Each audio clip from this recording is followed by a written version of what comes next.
is used widely for making digital negatives. You can tell the printed side, the emulsion side, if you like, very easily from the back side. That's the printed emulsion, and that's the base. It's very shiny, right? And that's where the ink is. You can also tell.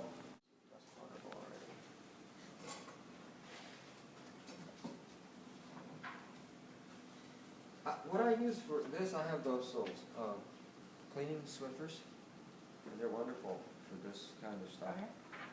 Instead of using them to clean up your floor, you get somebody to clean up your floor, and you use the Swiffers for your photography. But you simply place the mylar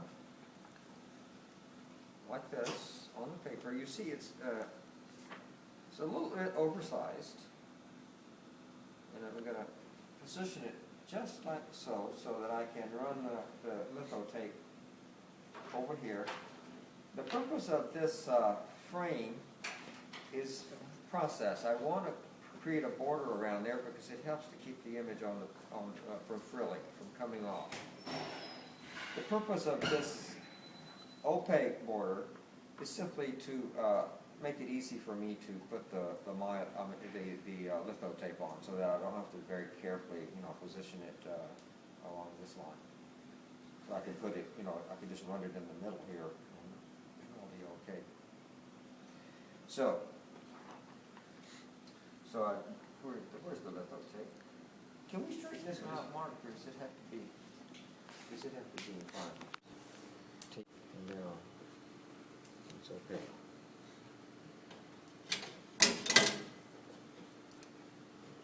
Take it off.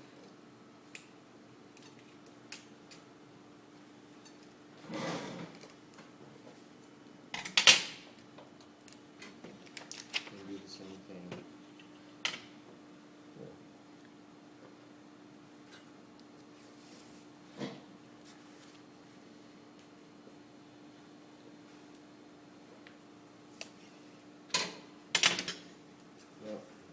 Put another piece.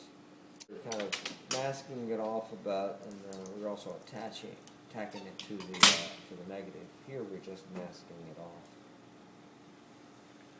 So is the black border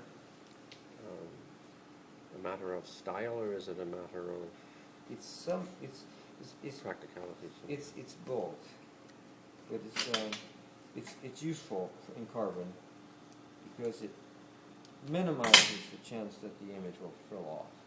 Oh, okay. You can develop the carbons without the black border. If you did, I think if you So then you have a rough edge then, do you? No, you should have just a straight edge, just as you would if you did platinum plating. It shouldn't be rough. It should be. So that's for the purpose of the light aspect. Correct. Yeah. So on the front, actually not only makes a dam around the material, but we're going to use a hot rod and roll it over the solution. And as we roll the rod over this will also, the thickness of it will define how high the tissue is. Define its correct height. What thickness are you using? These are basically 0.7 mil. But they're 030. clean. Sure that it's not one that will create lint or anything. Okay. Now your rod should be on hand. A little bit more than that, and I know it's going to use more. I've never actually coated this particular size, so I just want to make sure I have an excess, so I put in 250 milliliters, and I'm pretty sure that I'm going to have an excess. Now, I could do this with my hands, bare hands, and it wouldn't hurt me, because there's nothing toxic in those pigments, but you get this hot stuff on your fingers all the time, it'll cause, your hands to lose oil, and so. And what is that? Well, this is the pigmented glop, and we're going to go through a step where I explain how we mix this. Okay. So we had to do this yesterday because it takes a bunch of hours to get to this point. Okay, so here is the story. If you can kind of look to the side and watch. I just pour this carefully, kind of running it evenly out. And then, as soon as I get it on, I spread it out to the corners. Maybe for sure.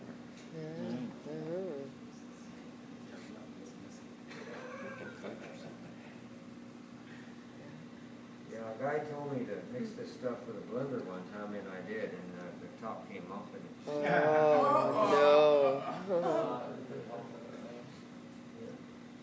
All right, some people are happy right there. They just, push it out and it settles in, but you see, you have to work so fast to get it, and it's already started to set. So what you found out is that you use these rods on remelt the tissue. So first I start like this end. Just go that way. Just go quickly all the way down. And this rod really uses its heat fast, so you don't have a whole lot of time to play around. And there's a sheet of carpet tissue. It has to stay here for about 15 minutes, depending on the temperature. It may be ready in 10 minutes or so, and when it's kind of sets, we can pick it up and put it on a drying rack.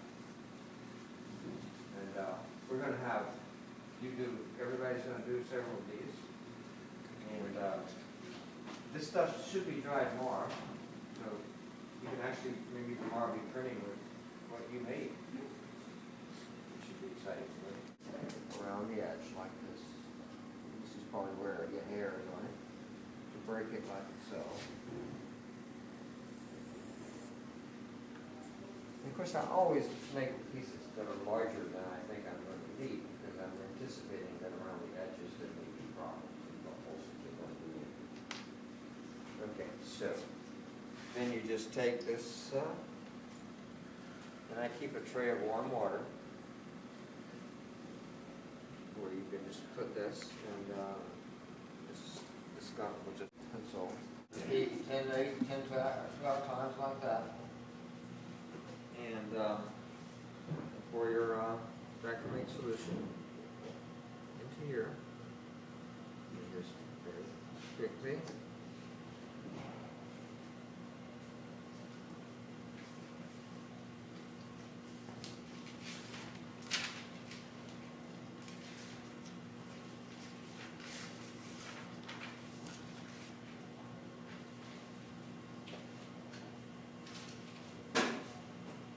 Now, at home I just put a fan on this after I dry it, but we have a nice film drying cabinet here, which is going to work great for us.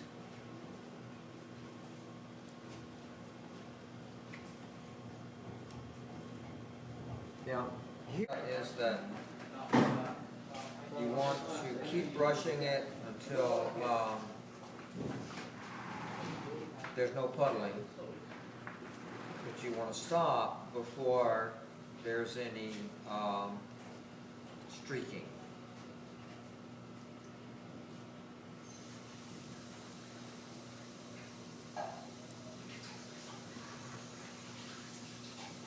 Now, the reason that I don't use the full 10 milliliters is that there's so much of it, it'd be hard to get it into the tissue.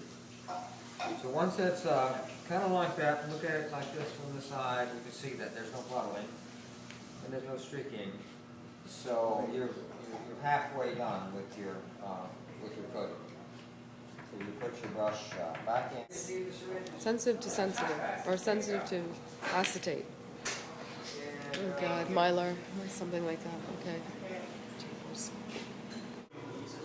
There we go. And which goes down? Okay, now keep the paper and discard the Discard tissue, which? but make sure this is paper.